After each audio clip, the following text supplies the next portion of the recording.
Collecting art. I mean, one of the things that really gets most people when they hear that word art is they think, my God, you know, it's a scary word. You know, it conjures up pseudo-intellectuals, pretentious people, social climbers, you know, the whole gamut of you know, society's absurdities. And, you know, that's one of the banes in my profession, is that, you know, obviously I take my job very seriously, but most importantly, I take artists very seriously. And, you know, they're people that have made a huge sacrifice, and because only very few actually can make a living, a good living out of it. But to choose to be an artist, I think, is a very courageous and very noble thing to choose to do with one's life.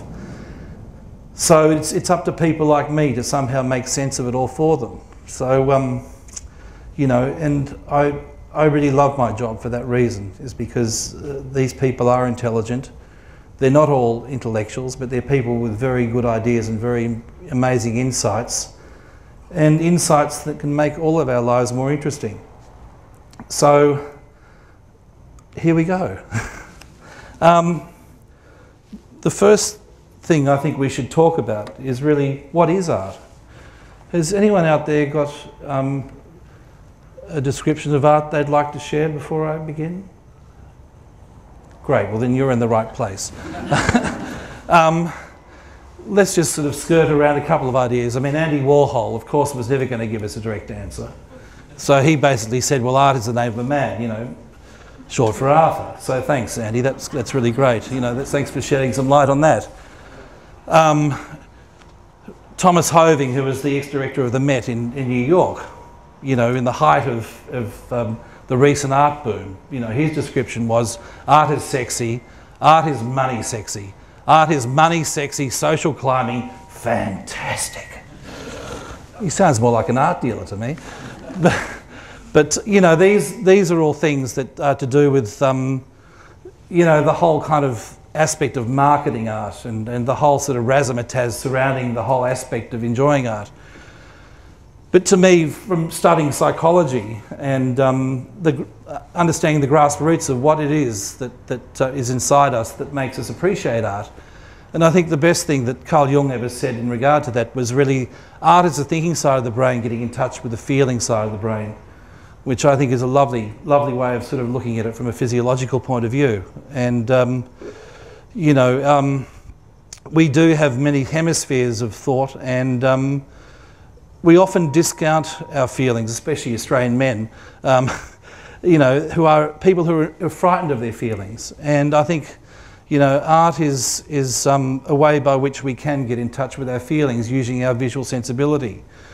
And another great quote by the great English poet, W.H. Auden, you know, that really talks about the role of art in society and the role of artists, and that, you know, in the gamut of in the role of our ordinary lives.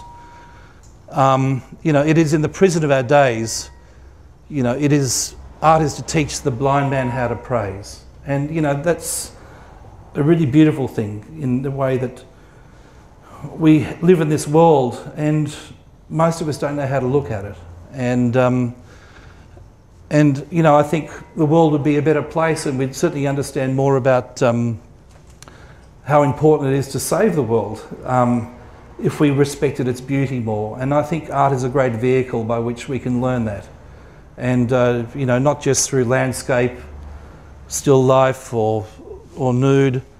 You know, in all art, the essential qualities of nature can be seen throughout. You know, whether we look at painting, photography, installation, sculpture, it is nature that is in the best of all great art. And that's one thing that I always look for when I choose art to show, is that it's got to have that kind of underlying sense of the organic, or nature. And you know, when we live in a world of contemporary art, which is a lot to do with immediacy and shock and what have you, you know, I think art that endures is more often got to do with elements of nature.